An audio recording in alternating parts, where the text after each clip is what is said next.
मैंने मानुष जन्म तुमको हीरा दिया, मैंने मानुष जन्म तुमको हीरा दिया, जो तू व्यर्था गमाए तो मैं क्या करूं।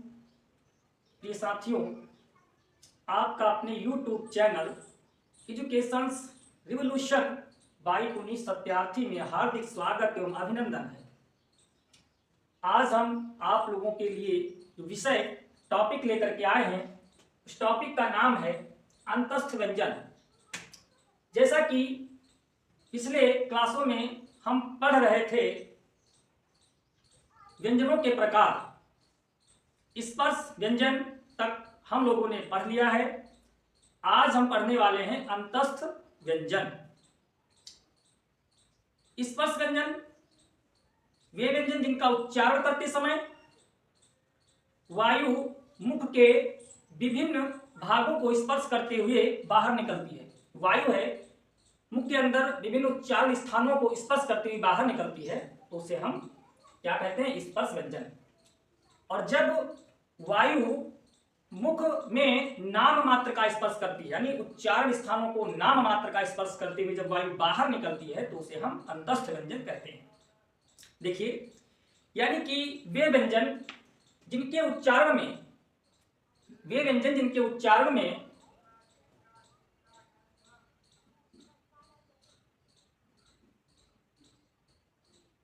वे व्यंजन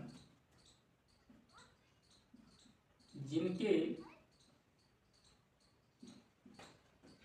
वे व्यंजन जिनके उच्चारण में वे निकलने वाली वायु, वे व्यंजन जिनके उच्चारण में निकलने वाली वायु उच्चारण स्थानों को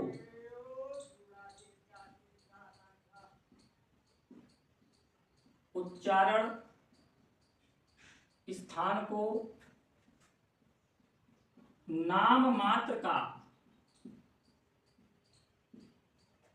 स्पर्श करती हुई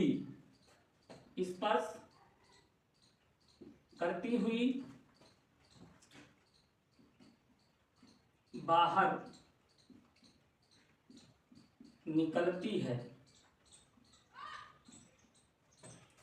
उन्हें अंतस्थ व्यंजन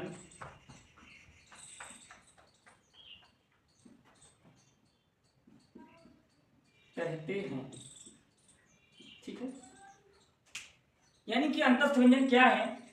वे व्यंजन जिनके उच्चारण में वायु उच्चारण स्थान को नाम मात्र का स्पर्श करती हुई बाहर निकलती है, तो उन्हें हम अंतस्थ व्यंजन कहते हैं। यदि हम दूसरी तरीके से समझना चाहें तो इस प्रकार से भी इसको परिभाषित कर सकते हैं, बता सकते हैं कि जिन व्यंजनों का उच्चारण जिन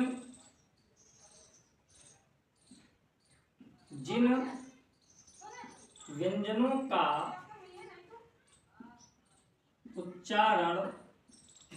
का उच्चारण स्वरों और व्यंजनों के मध्य का,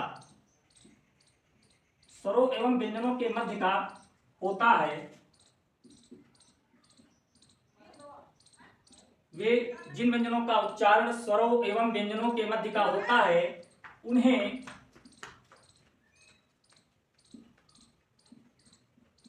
अंतस्थ व्यंजन कहते हैं या कहा जाता है या बोला जाता है। जिन व्यंजनों का उच्चारण स्वरों और व्यंजनों के मध्य का होता है, उन्हें अंतस्थ व्यंजन कहते हैं। ठीक है, दो तरीके से हमने बता दिया। ठीक है, यानी कि जिन व्यंजनों का उच्चारण वे व्यंजन जिनका उच्चारण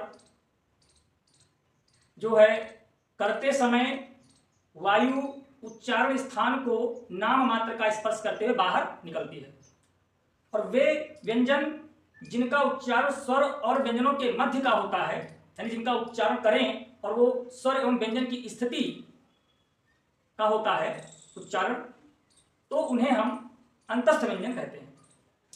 जैसे कि अंतस्थ व्यंजन कौन कौन से हैं? अंतस्थ व्यंजन जो हमारे हैं या, वा, रा और ला, ये जो चार वर्ण हैं या, वा, रा, ला, ये चार वर्ण जो हैं अंतस्थ व्यंजन हैं। ई, या, वा, रा, ला को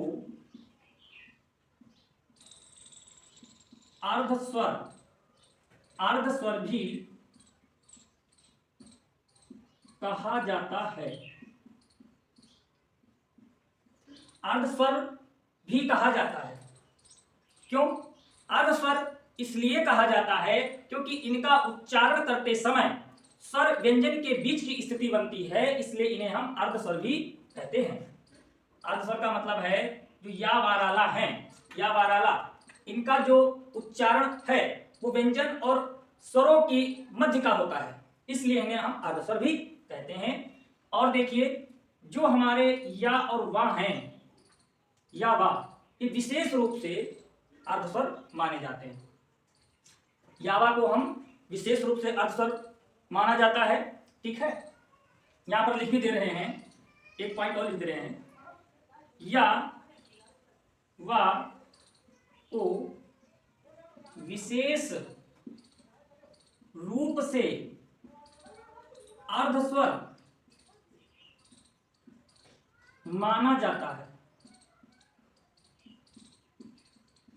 ठीक है, ये परीक्षा की दृष्टि से बहुत ही इंपॉर्टेंट प्रश्न है। वीडियो भले ही छोटा बना हो या लेंथी बन गया हो, लेकिन ये परीक्षाओं की दृष्टि से बहुत ही महत्वपूर्ण है।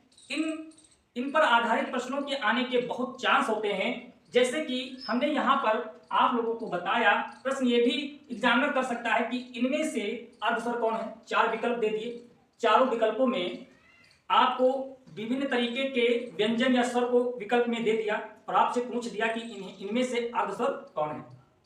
ठीक है, यह ऐसे भी प्रश्न बना सकता है कि विशेष रूप से किन्हें अर्धस्वर माना जाता है। जैसे कि एग्जामिनर पूछ भी सकता है कि विशेष रूप से अर्धस्वर किन्हें माना जाता है।